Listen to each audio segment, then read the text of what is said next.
So hello everybody, कैसे हैं आप सभी लोग। आई होप कि आप लोग अच्छे तो स्वागत है आप सभी लोग का आपके अपने चैनल लोगोस एडुक्री में। आज के इस वीडियो में हम लोग बात करने वाले हैं ऐसे टॉपिक के बारे में जिसे हम HCF यानी कि होप फैक्टर या फिर महत्तम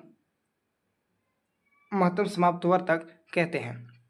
तो आप इस वीडियो को बिना स्किप किए पूरा जरूर देखिएगा और ऐसे ही इंटरेस्टिंग वीडियो के लिए आप इस चैनल को सब्सक्राइब जरूर कर लीजिएगा। तो चलिए वीडियो को स्टार्ट करते हैं।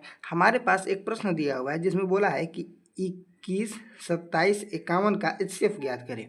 तो चलिए इसके HCF हम गुणनखंड विधि से ज्ञात करते हैं। अगर हम गुणनखंड विधि से करेंगे तो सबसे पहले हम 21 का गुणनखंड करेंगे। 21 का गुणनखंड करेंगे यानी कि 21 को हम इस प्रकार से लिख लेंगे और फिर इसे काटेंगे। तो ये कटेगा 3 से, 3 से कटेगा 7 बार में और फिर 7 खुद यानी कि स्वयं से ही कटेगा, यानी कि 7 एकम 7। फिर काटेंगे हम 21 को,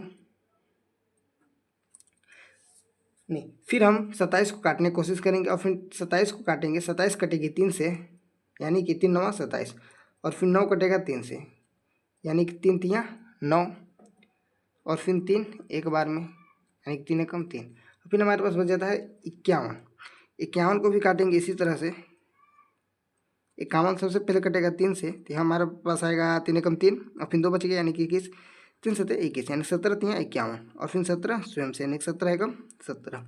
ठीक है, तब यहाँ पे हम नीचे लिखेंगे HCF। क्या लिखेंगे? HCF।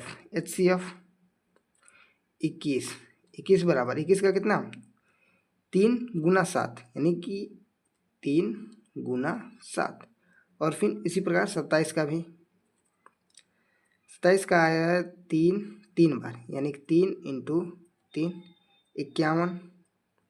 51 का है 3 गुने 17, 3 गुने 17। तो इसमें हमें घेरा बनाना है, जो कि ऐसी संख्या का घेरा बनाना है जो कि तीनों में मिले। हमें तीनों में क्या मिल रहा है? 3 तीनों मिल रहा है। हाँ, 3 तीनों मिल रहा है तो हम इसका घेरा बना लेंगे। इस प्रकार से इसे हम घेरा बना लिए।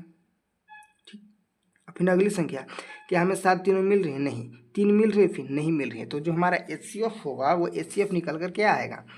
21, 27 और 51 का जो HCF होगा 21, 27, 51 का HCF हमारा 3 हो जाएगा। इस प्रकार से हम आसानी से किसी भी संख्या का HCF निकाल सकते हैं। इसी प्रकार एक और सवाल को देखते हैं और उसका भी HCF निकालेंगे। तो हमारे पास मान लीजिए कि सवाल है 9, 8 और 25। हमारे पास है कि 9, 8 और 25 का HCF ज्ञात करें। ठीक है, ये हमारे पास सवाल है, करें। तो इसका भी HCF हम उसी प्रकार निकालेंगे जैसे कि हमने पिछले क्वेश्चन का निकाला था, यानी कि 9 का भी वैसे ही गुणनखंड करेंगे। 9 यानी कि 3 3 9, फिर एक बार में 3, फिर 8 का 8 को भी काटेंगे वैसे ही 2 से, 2 चौको 8, 2 दूनी 4 और फिर 2 एकम 2। फिर 25 का 5 5 से कटेगा ये 5 5 25, 5 एकम 5। ठीक है, और फिर यहाँ पे लिखेंगे कि HCF किसका है? 9 का। 9 का कहता है 3 गुणे 3, 8 का 2 गुना 2 गुना 2 और 25 का 5 गुना 5। तो इसमें आप पाते हैं कि इसमें तीनों संख्या में से किसी का घेरा नहीं बन रहा है, यानी कि तीनों में से कोई भी संख्या नहीं मिल रहा है। तो जो इसका HCF होगा, तो आप अभी सोच रहे होंगे कि नहीं इसका HCF अगर कुछ नहीं मिल रहा है तो 0 होगा, लेकिन ऐसा नहीं होगा। जहाँ पे कुछ नहीं मिलेगा वहाँ पे हमारा जो HCF होता है वो कितना होता है? 1 होता है। ठीक है, जहाँ पे अगर कुछ नहीं मिल रहा है वहाँ पे HCF 1 माना जाता है और यही हमारा इसका HCF होगा। आई होप कि आपको अब HCF में किसी भी प्रकार की डाउट नहीं होगी। अगर वीडियो अच्छी लगी हो तो एक लाइक, कमेंट एंड चैनल पर नया सब्सक्राइब जरूर कर लीजिएगा। चलिए मिलते हैं नेक्स्ट वीडियो में, तब तक के लिए बाय बाय।